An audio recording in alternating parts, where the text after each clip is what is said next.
how to transfer data from iPhone to Android. So let's get started.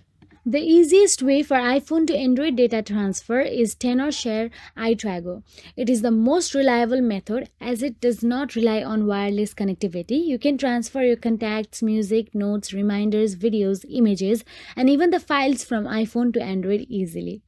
First, download and install iTrago on your computer. Then choose iPhone to Android feature. Connect both your iPhone and Android phone to your computer using their respective USB cables.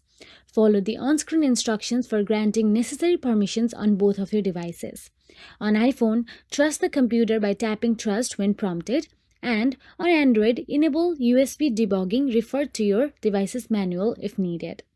Once connected, select the data types you want to transfer from your iPhone to your Android. You can choose specific categories like contacts, messages, photos, videos, music, apps, etc., or simply select all. Then click Start to transfer to initiate the transfer process. Then iPhone to Android transfer will be completed. So that is it. If you found this video helpful, please like, share, and subscribe. And thank you so much for watching.